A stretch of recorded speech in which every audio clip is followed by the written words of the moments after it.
Prime minister अपने आप को हमेशा एक मखसूस आइडियोलॉजी से अपने आप को करीब दिखाते हैं। दिल्ली में गड़बड़ हुई तो बोले कपड़े देखकर पहचान लो, उत्तर प्रदेश में गए तो बोले कब्रिस्तान शमशान की बात प्रधानमंत्री ने की। ये प्रधानमंत्री का मामला। पहले हिटलर क्या किया मालूम आपको? पहले बोला कि यहूदियों के खिलाफ हेट स्पीच दो, हेट स्पीच दो यहूदियों के खिलाफ। यहूदी बदमाश, यहूदी जर्मनी के नहीं है, यहूदी जर्मनी के बाहर के हैं, यहूदी लव जिहाद कर दे, यहूदी धर्म परिवर्तन कर दे। समझ में आ रहा? दिमाग में बात बैठ रही? समझ में आ रहा? वो हिटलर करता था। फिर हिटलर ने क्या किया? पिक्चर बनाया। उस पिक्चर के जरिए हिटलर ने जर्मनी के जर्मन्स में यहूदियों के खिलाफ नफरत पैदा कर दी। और उसके बाद क्या हुआ?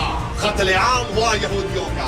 अरे आईसिस ने जो वीडियो बनाया था, उस आईसिस के वीडियो में मेरी फोटो थी। पूछो गवर्नमेंट ऑफ इंडिया से, उन्होंने वीडियो को निकाला।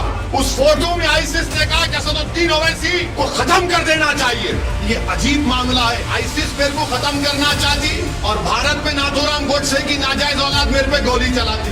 मैं दोनों के दरमियान में फंस गया। यानी मेरा हाल ऐसा हो गया कि फंस गई रजिया गुंडों में। इधर इन्हों भी मारते, उधर उन्हों भी गोली चलाती। आज हमारे भारत के प्रधानमंत्री, वजीर आजम मित्रों श्री मोदी बेंगलुरु में रोड शो किए। रोड शो किए कुछ 26 किलोमीटर का आप बोलते हैं। आपको मालूम,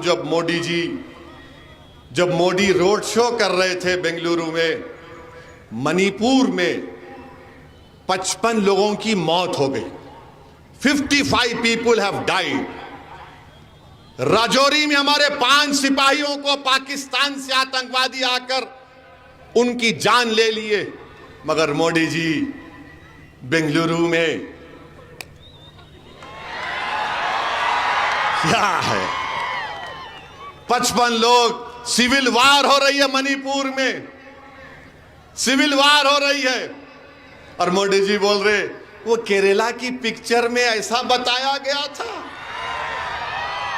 मैं पूरे अवाम से बताना चाह रहा हूं, हिटलर को जानते ना? हिटलर को जानते ना? हिटलर को, हिटलर ने 70 लाख यहूदियों को मरवाया था।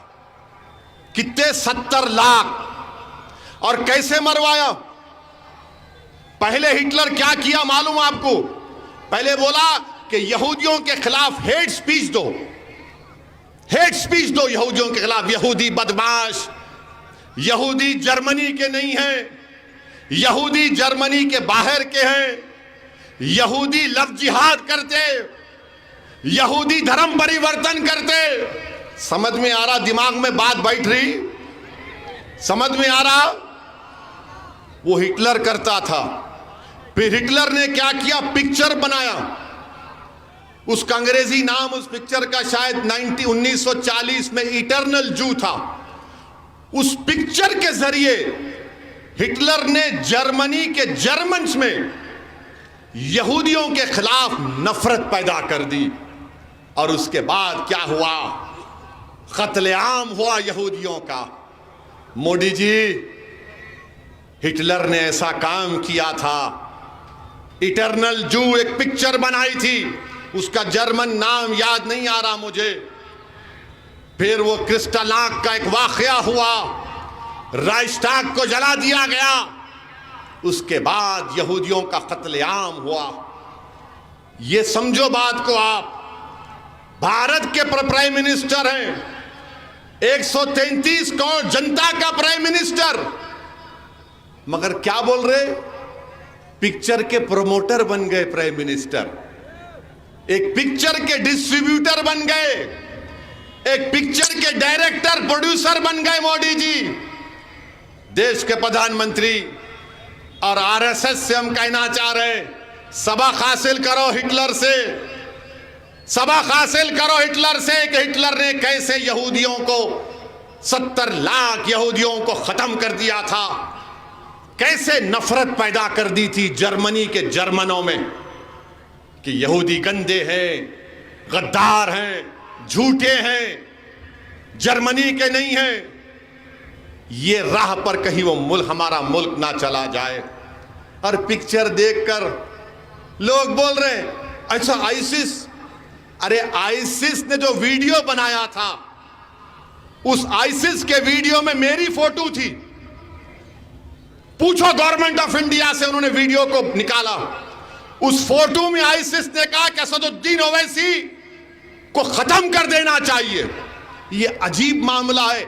आईसिस मेरे को खत्म करना चाहती और भारत में नाथूराम गोडसे की नाजायज औलाद मेरे पे गोली चलाती। मैं दोनों के दरमियान में फंस गया।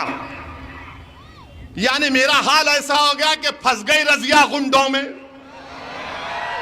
इधर इन्हों भी मारते, उधर उन्हों भी गोली चलाते।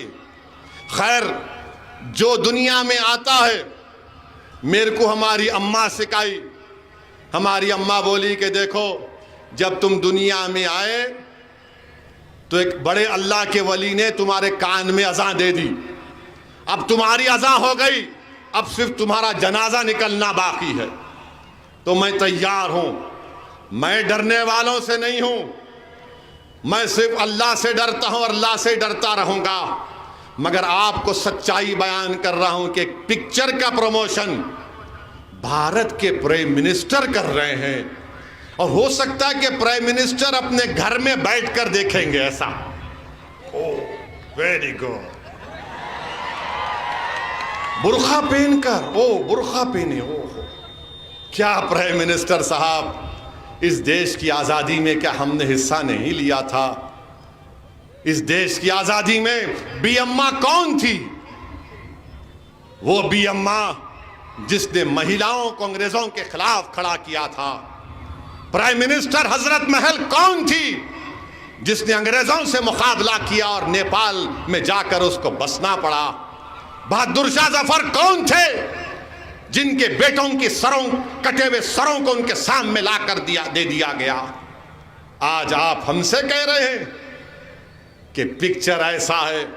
भारत के प्रधानमंत्री का ये बात, और फिर बजरंग बली के नाम पे वोट दे के बटन दबाओ। प्राइम मिनिस्टर ऑफ इंडिया, आपने अंबेडकर के बनाए हुए संविधान पर ओथ लिया है।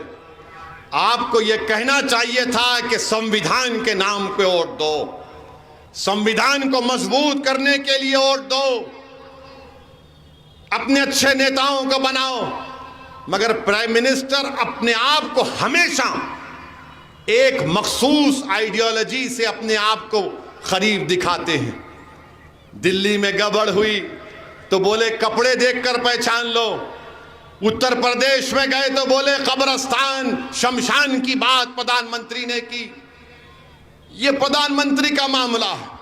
यानी अगर आप कांग्रेस को अहिंदा की पॉलिटिक्स पे वोट दिए तो सिद्धरामैया बन सकते। अब नहीं मालूम डीके खामोश बैठते नहीं बैठते, मगर अहिंदा के नाम पर उनको फायदा और हमको कुछ नहीं मिलता। यहां पर नेशनलिज्म के नाम पर जो सच्चाई पर मुबन्नी नहीं है, आरएसएस को फायदा होता है। तो इसीलिए मैं आपसे अपील कर रहा हूं कि आप अपनी पार्टी के एक उम्मीदवार को एमएलए बनाइए। जब वो जाएगा कर्नाटका के असेंबली में तो आपके लिए लड़ेगा, हुबली ईस्ट के लिए लड़ेगा, गरीबों के लिए लड़ेगा।